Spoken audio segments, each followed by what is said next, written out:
90% इसी संघी जमात के लोग वहां सर्विस करते हैं अरबस्तान में, क्योंकि अरब का बिल्कुल। रुपया और अरब की दहशत, मुगल हो या तुर्क हो, जो भी हिंदुस्तान में है उनकी चाकरी इन्होंने ही की है, उनको बहन बेटी देने का काम भी इन्होंने ही किया है। ये उनसे बहुत डरते हैं, मैं तो पहले ही बता देता हूँ, अरबों से बहुत डरती है संघी जमात। एक बार अमेरिकनों के आंख दिखा देंगे, एक बार ये चाइनीज को आंख दिखा देंगे, मगर अरबियों को कभी नहीं दिखाएंगे, क्योंकि इनको रोटी बेटी का रिश्ता है इन लोगों का।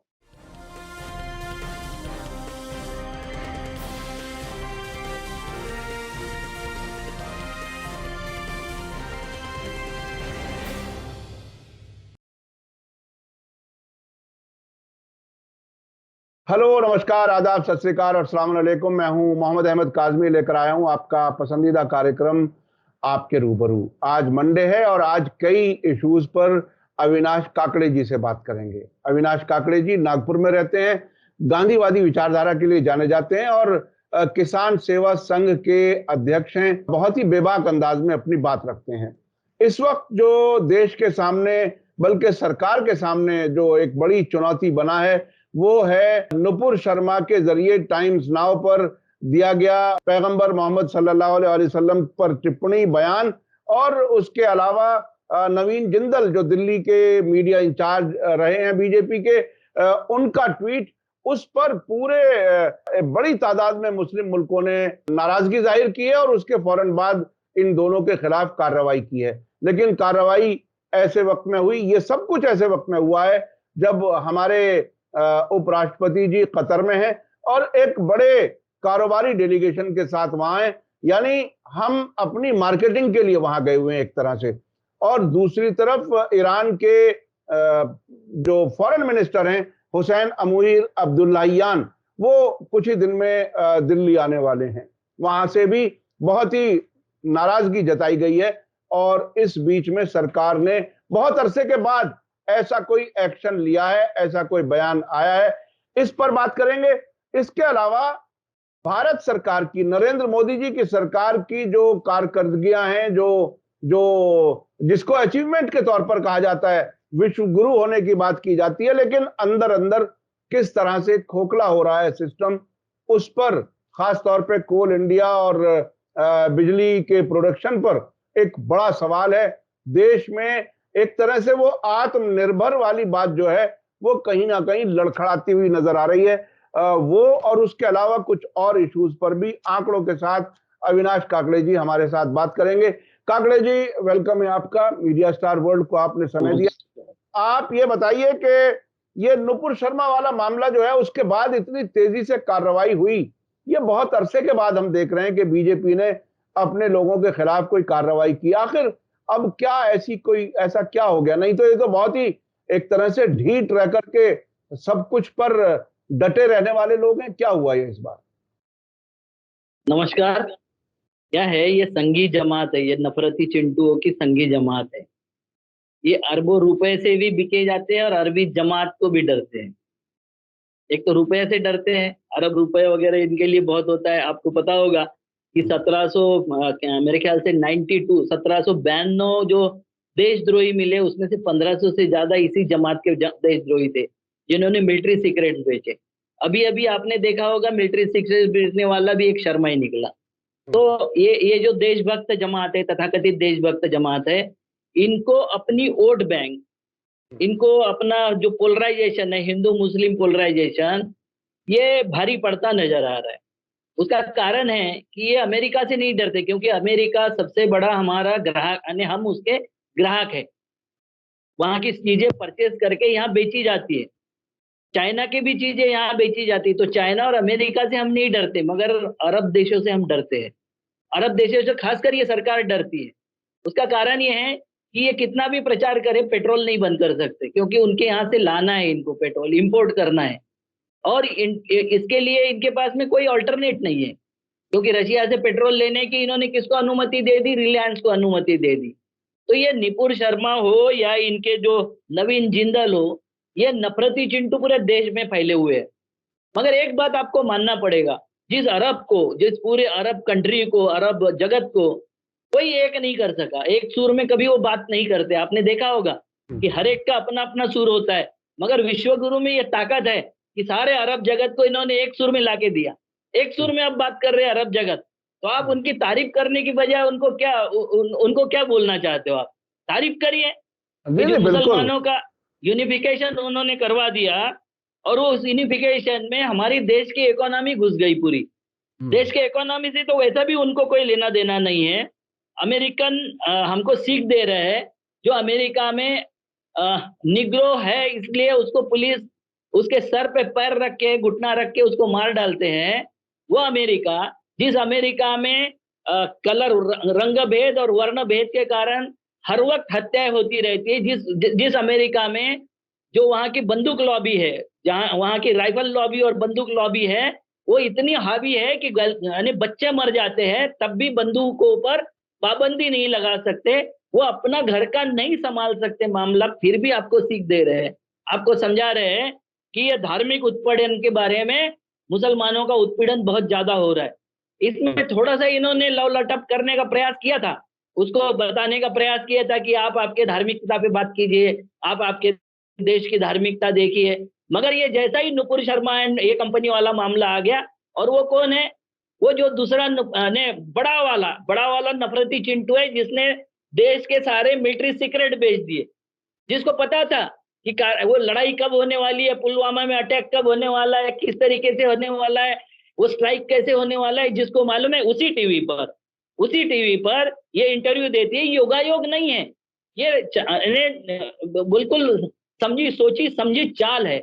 और ये सोची समझी चाल के तहत ये प्रयास कर रहे हैं कि आने वाले चुनाव में, जैसा आपने देखा होगा हिमाचल में खालिस्तानी झंडे और खालिस्तानी नारे विधानसभा पर लगाए गए थे, तो ये भी उसी तरीके का मामला है।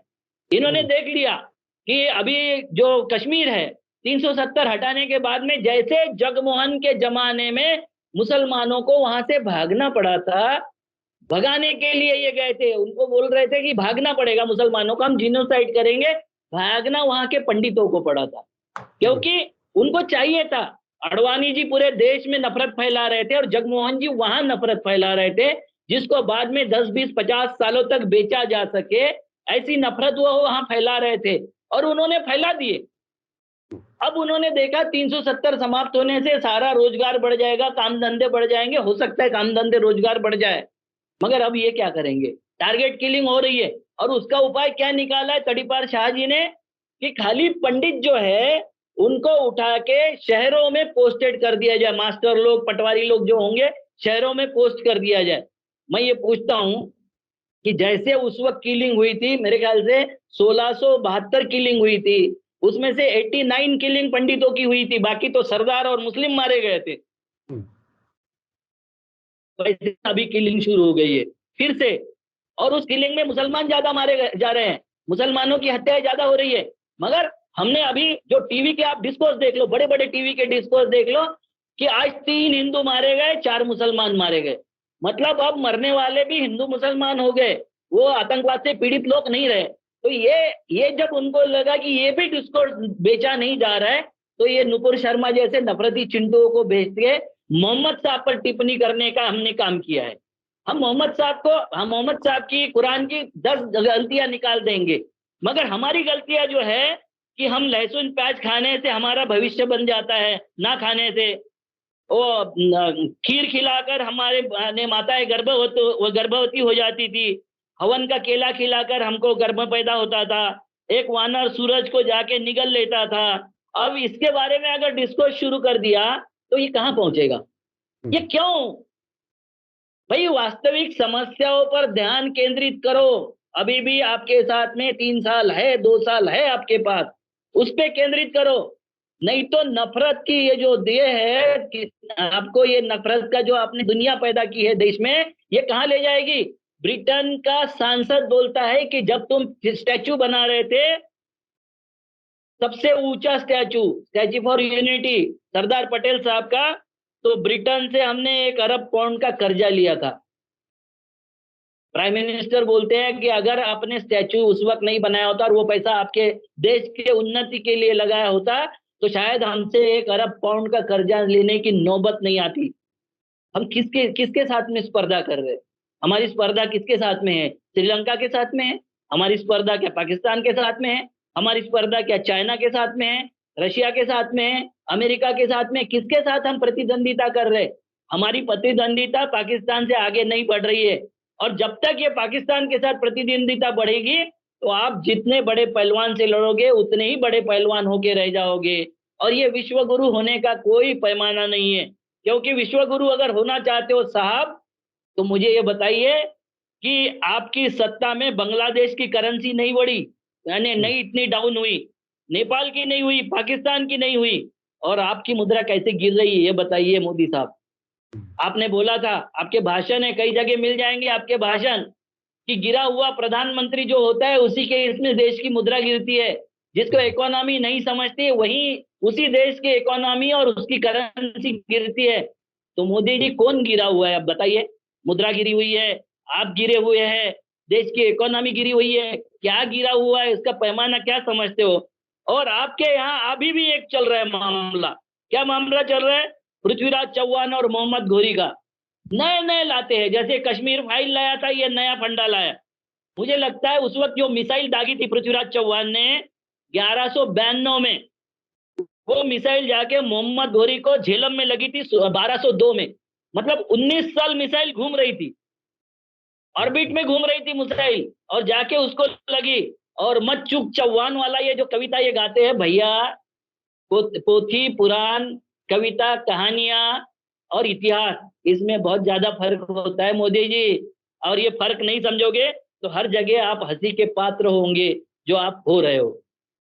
अच्छा, ये जो आपने कश्मीर का जिक्र किया इस बीच में, मैंने एक कश्मीरी पत्रकार से बात की है पिछले कुछ दिन पहले ही।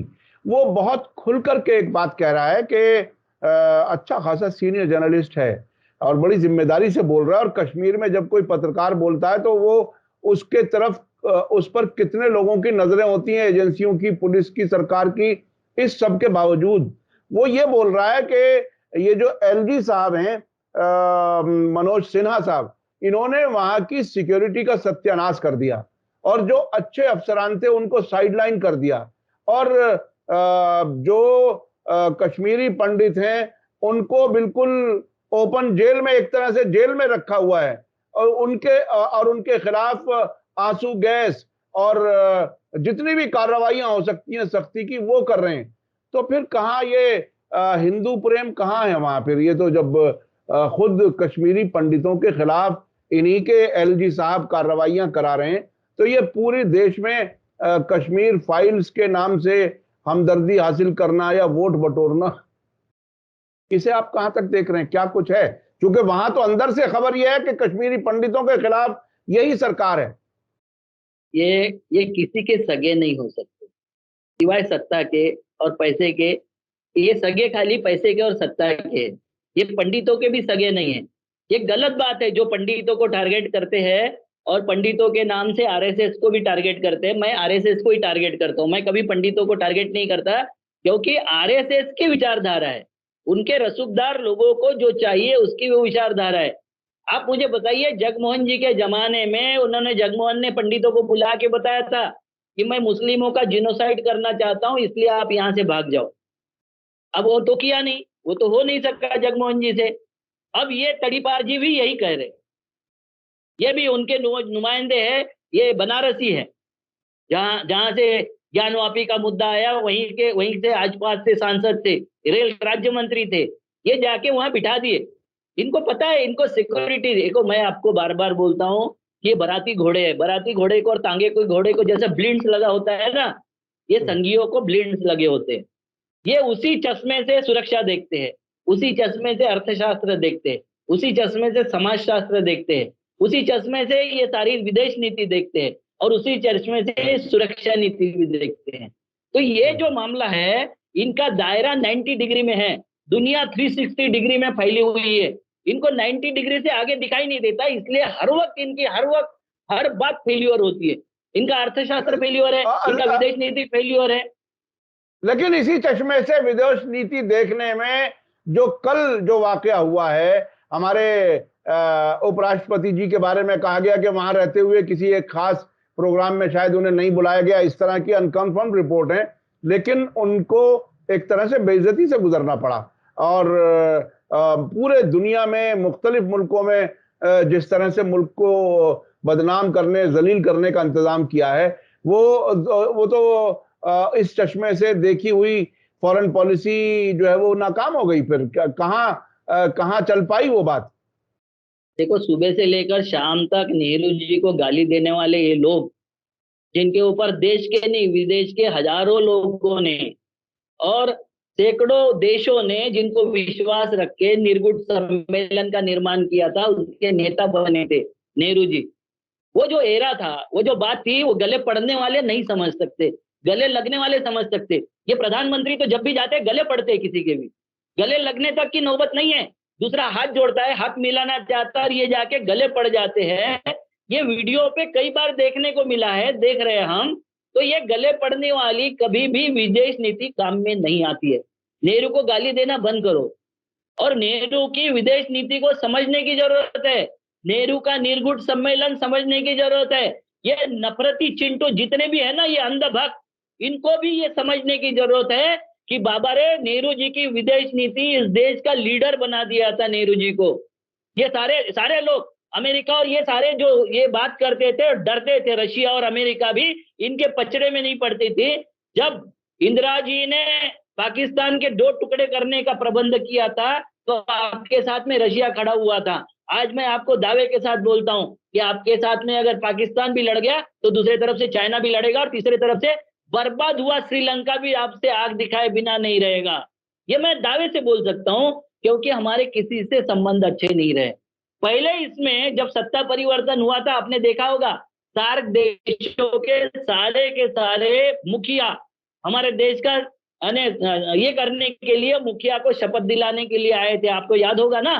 जी जी, बिल्कुल वो बिल्कुल। पुरानी विदेश नीति का परिणाम था वो। दूसरी बार इन्होंने शपथ लिया तो कौन आए थे, जरा याद करो। और अगर इसके बाद में शपथ लेंगे तो इनके मंत्रिमंडल के मंत्री भी कितने आएंगे, जरा ध्यान रखना। ये जो प्रेसिडेंट है इनका, ये खुद लोग इज्जत नहीं करते, इनके प्रेसिडेंट की इज्जत ये खुद नहीं करते। इसीलिए उनका वाइस प्रेसिडेंट और प्रेसिडेंट कभी भी बाहर जाता है तो इनका कोई पूर्व नियोजन नहीं। इनका पूर्व नियोजन है चुनाव जीतने के लिए, इनका पूर्व नियोजन है विभाजन के लिए, इनका पूर्व नियोजन है देश को और समाज को बांटने के लिए। ये पूर्व नियोजन इसके लिए करते, ये पूर्व नियोजन इकोनॉमी के लिए नहीं करते। इकोनॉमी का पूर्व नियोजन कैसे होता है? 5 साल की सरकार 25 साल का प्लान देती है।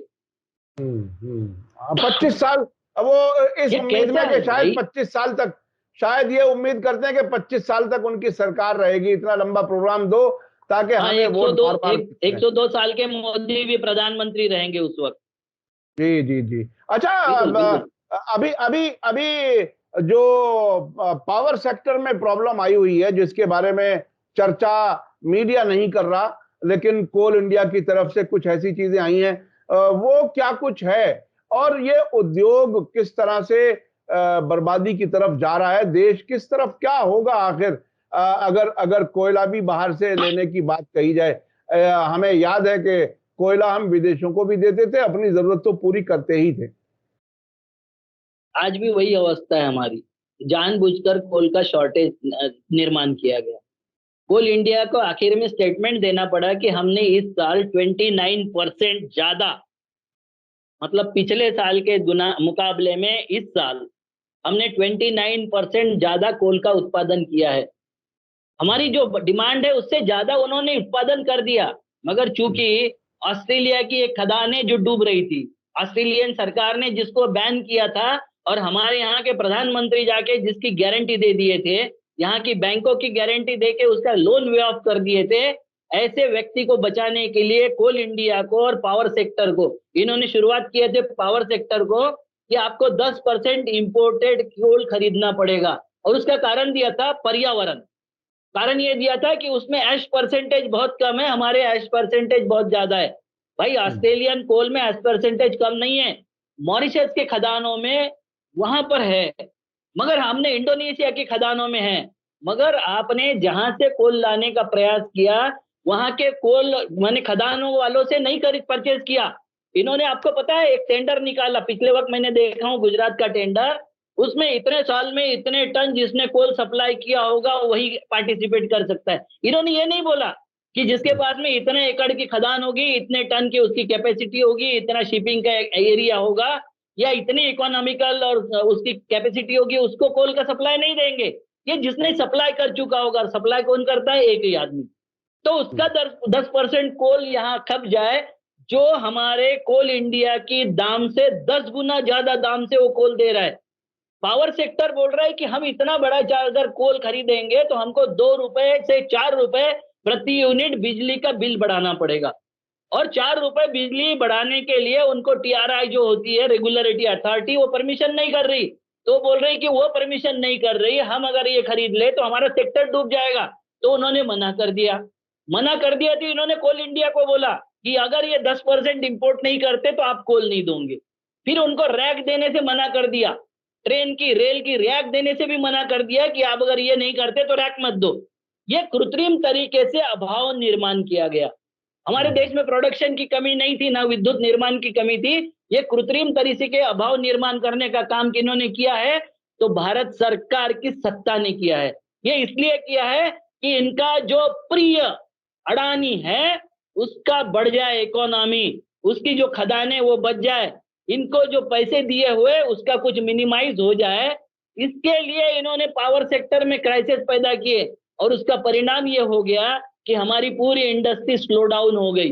देखो, आपको एक बात बता देता हूं, जैसे किसानों को हमने बर्बाद कर दिया। किसान कैसे बर्बाद हुए? 72 तक, 72 और 75 तक किसान साहूकार था। उसके पहले तो था ही। उसके पहले तो अंग्रेजों, जब अंग्रेज भारत छोड़ के गए थे तो 1792 करोड़ रुपए उन पे कर्जा था। उसमें से 912 करोड़ रुपए हमारे कॉटन के किसानों के थे। विदर्भ के 4 डिस्ट्रिक्ट के पैसे उनके ऊपर बकाया थे, जिसके 55 करोड़ के लिए गांधी को मारा, ऐसा बोलते हैं। किसानों के 912 करोड़ रुपए उनके ऊपर थे। जो किसान अंग्रेजों का साहूकार था, वो किसान आजादी में आत्महत्या कर रहा है। कैसे कर रहा है?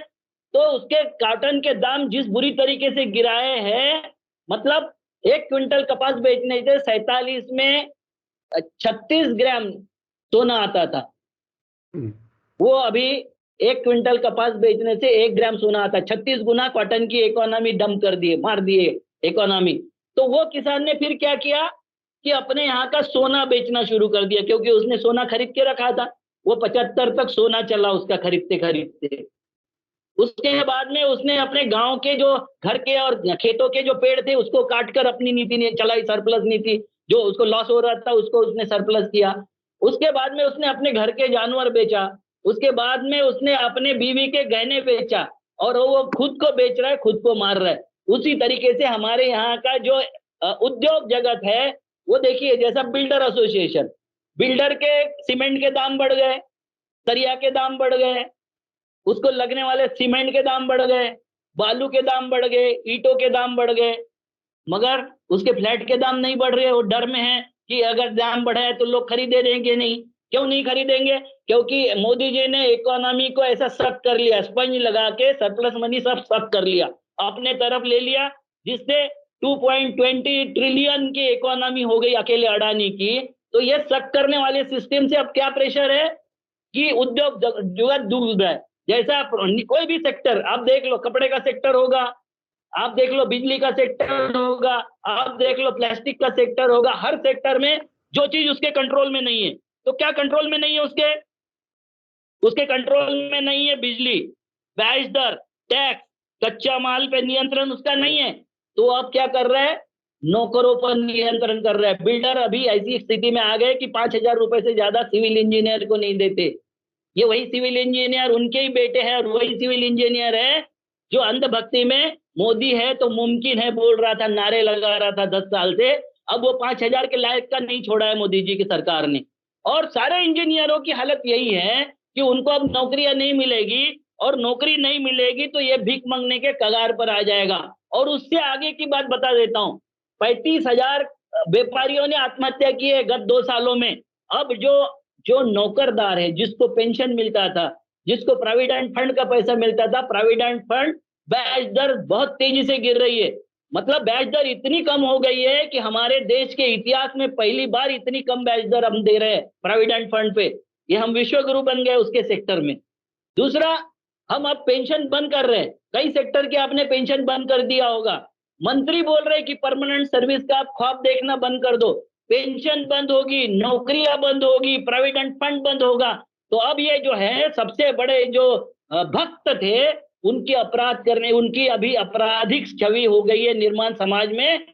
और वो आपराधिक छवि ये है कि कोई भी उद्योग सरकार को नहीं चलाना चाहिए, ये भी बोलते थे कोई भी उद्योग सरकार को नहीं चलाना चाहिए। अब बैंक सेक्टर डूब गया, अब इंडस्ट्रियल सेक्टर डूब गया, अब सर्विस इंडस्ट्री डूब गई। सारी इंडस्ट्रियां जब डूबेगी तो इनको नौकरियां कहाँ लगेगी, काहे की नौकरी लगेगी। और जब इनको नौकरी नहीं लगेगी तो अभी देखना आने वाले समय में रिटायरमेंट वाले लोग भी आत्महत्या करेंगे, और जो नौकरी की अपेक्षा में है वो भी लोग आत्महत्या करेंगे। ये देश आत्महत्याओं का देश बन के रह जाएगा, ये डर है मुझे। ये बहुत ही खतरनाक सूरत हाल है कि जो लोग नौकरी के काबिल हैं उनको इंजीनियर बनाने का एक ख्वाब होता है पेरेंट्स का। आम लोग जब कोशिश करते हैं अपने जेब काट करके, पेट काट करके उनको तैयार करते हैं, अगर वो 5,000 की तनख्वाह वाला इंजीनियर बनेगा और वो भी सबको नहीं आपको मिलेगा। एक बात और बता देता हूँ, ये कैसे कैसे नुक्ते लाते। इन्होंने आधार कार्ड पहले सार्वजनिक कर दिया, अब आधार कार्ड में हमारा थंब इम्प्रेशन है। 4-5 केसेस में पुलिस एफआईआर कर चुकी है कि सिलिकॉन पे थंब इम्प्रेशन बना के उन्होंने रजिस्ट्री अपने नाम से कर दिए, घरों की, जमीनों की। आपकी खेती बाड़ी सुरक्षित नहीं है, आपके घर बार सुरक्षित नहीं है, आपका बैंक में पैसा सुरक्षित नहीं है। ऐसी असुरक्षित सरकार जो आंखें दिखाने की बात कर रही थी, चाइना को आंख में आंख मिलाने की बात कर रही है, अब तो ये हमसे आंखें मिलाने के काबिल नहीं रह गए, हम एक दूसरे के आंख मिलाने के काबिल नहीं रह गए। हमारा धर्म असुरक्षित हो गया। अरे भैया, धर्म नहीं है यार, स्वास्थ्य, रोजगार, शिक्षा खतरे में आ गई है। हमारे सुप्रीम कोर्ट को भी क्या हो गया नहीं समझ में आता है। वो बोलता है कि शरीर, एक महिला का अपने मर्जी से जिस्म बेचना कोई ऑब्जेक्शनेबल नहीं है, बेच सकती है, सुप्रीम कोर्ट बोल रहा है। तो भैया, एक महिला का कोई कपड़े पहनना ऑब्जेक्शनेबल कैसा हो गया? आपने उसके ऊपर कैसे ऑब्जेक्शन ले लिया कि कोई महिला अगर बुर्का पहनती है, कोई ओढ़नी लेती है, कोई और कुछ करती है, कोई बिंदी लगाती है, कोई टीका लगाती है, कोई नहीं लगाती है, इसके ऊपर सुप्रीम कोर्ट बोलेगा। मगर जिस भरोसे पर सुप्रीम कोर्ट फ्री हैंड देगा, 377 पर सुप्रीम कोर्ट फ्री हैंड देगा, 376 अपराध नहीं रहेगा कुछ दिन में, क्योंकि जिस्म फरोशी कर रही कि नहीं कर रही इतना ही प्रूव करना है। बलात्कार करने वाले को इतना ही प्रूव करना है कि वो स्त्री जो थी वो अपने मर्जी से आई थी, बस इतना प्रूव कर दो, बलात्कार अपराध नहीं रहेगा। ये बहुत ही खतरनाक सूरत हाल है। और जिस तरह से इकोनॉमी का जिसे कहते हैं कि वो तबाही, जिस किस्म की तबाही जो अलग अलग किसानों से लेकर के और अब उद्योगों तक और उद्योगियों में, खासतौर पे जो आपने बताया कि आर्टिफिशियल तरीके से कोयले की कमी बनाई गई ताकि अडानी को फायदा पहुंचाया जा सके। ऐसे वक्त में जब हमारा डॉलर के सामने 80 रुपए से ऊपर क्रॉस कर गया, हमारी इकोनॉमी, हमारा करेंसी इस हद तक नीचे गिरी है, अब भी वो लूट का सिलसिला जारी है और वो लूट बाकायदा जारी रखना चाहते हैं। ये बार बार प्रूफ के तौर पर हमारे सामने आ रहा है। आपने कई चीजें रखी, उसमें बहुत ही अहम बात यह है कि हर इंडस्ट्री, किसान और वो लोग जिन्होंने अपने बच्चों को पढ़ाया है इस उम्मीद में कि वो अपना घर चलाएंगे, अपनी जिंदगी चलाएंगे, वो भी अगर 5-5 हजार रुपए की नौकरी करेंगे, वो भी सबको नहीं मिलेगी, तो आखिर लोगों की जिंदगी कैसे चलेगी? क्या हम मंदिर मस्जिद में उलझे रहें या अपने पेट भरने के बारे में भी सोचें? क्या हो, कहां जाएं लोग? ये बहुत ही अहम बात है। अंधभक्तों को खासतौर पर इस पे गौर करना चाहिए कि आखिर हम कैसा। सभी धर्मों के अंधभक्तों के लिए वार्निंग है कि सुधर जाओ, नहीं तो बर्बादी में आपका भी नंबर होगा। और जो 95% लोगों को जो बर्बाद करना चाहता है आरएसएस का संगठन, उसमें आप भी आते हो। 5% में आप पक्का नहीं आते हो, क्योंकि आरएसएस के संगठन में जो लोग बैठते हैं, देखो टाटा के साथ बैठने में 1 मिनट नहीं लगाया। टाटा तो पारसी है, उसके साथ में भागवत जी ने बैठने में 1 मिनट नहीं लगाया। उसको अपने संघ के इसमें प्रोग्राम में बुलाने में 1 मिनट नहीं लगाया। अबे आप तो क्या करते रहोगे? झाड़ू मारते रहोगे, गौ हत्या वाले पकड़ते रहोगे, मुसलमानों को पीटते रहोगे, दलितों को मारते रहोगे, कोर्ट में पुलिस के चक्कर लगाते रहोगे, जैसा हिंदुत्व बचाने के लिए गुजरात में 5,000 लोग जेल में रहे और 5,000 लोगों में 3,000 लोग कौन थे? तो पाटीदार थे, कोली थे, और 2,000 से आसपास लोग कौन थे? दलित और आदिवासी थे। उसमें कोई उच्च वर्णीय आदमी नहीं था। तो यही आपके नसीब में रहेगा, यही आपकी फितरत रहेगी। 70 साल का जो प्रोग्रेस इस देश ने देखा है, जो घास फूस के झोपड़े में रहने वाले शहरों में आके स्लैब के मकान में रहने लग गए हैं, वो फिर से अगर घास फूस के झोपड़े में नहीं रहना होगा, नहीं जाना होगा, तो आँख खोलिए, आँख खोलिए, दिमाग को खोलिए और चारों तरफ की हवा आने दीजिए। उसमें दुनिया कहाँ जा रही है और हम कहाँ जा रहे हैं देखिए। अगर ये नहीं देखोगे तो बहुत बुरे दिन आपके भी आएंगे। जी जी, और उस बुरे दिन का अंदाजा भारत सरकार के अब अपने ही पार्टी के लोगों को निकालने में जैसी हवा निकली है वो भी सामने आ गई है। इसको ध्यान रखें कि आखिर बीजेपी को क्यों एक्शन लेना पड़ा उन अपने नेताओं के खिलाफ जिन्होंने नफरत फैलाने की बात की। 90% इसी संघी जमात के लोग वहां सर्विस करते हैं अरबस्तान में, क्योंकि अरब का रुपया और अरब की दहशत, मुगल हो या तुर्क हो, जो भी हिंदुस्तान में है उनकी चाकरी इन्होंने ही की है, उनको बहन बेटी देने का काम भी इन्होंने ही किया है। ये उनसे बहुत डरते हैं, मैं तो पहले ही बता देता हूँ, अरबों से बहुत डरती है संघी जमात। एक बार अमेरिकनों के आंख दिखा देंगे, एक बार ये चाइनीज को आंख दिखा देंगे, मगर अरबियों को कभी नहीं दिखाएंगे, क्योंकि इनको रोटी बेटी का रिश्ता है इन लोगों का। बेशक, बहुत बहुत शुक्रिया अविनाश काकड़े जी। आपसे हमेशा बात करने में कुछ ना कुछ नई चीजें और नए एंगल से आप अपनी बात रखते हैं और बहुत ही मजबूती से आंकड़ों के साथ अपनी बात रखते हैं।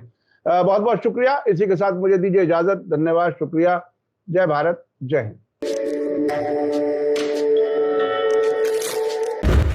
मीडिया स्टार वर्ल्ड के और वीडियो देखने के लिए हमारे चैनल को सब्सक्राइब करें और सीधे नोटिफिकेशन पाने के लिए बेल आइकन दबाएं। और अगर हमारी खबर सच्ची और अच्छी लगे तो अपने व्हाट्सएप, इंस्टाग्राम, फेसबुक और ट्विटर अकाउंट पर जरूर शेयर करें।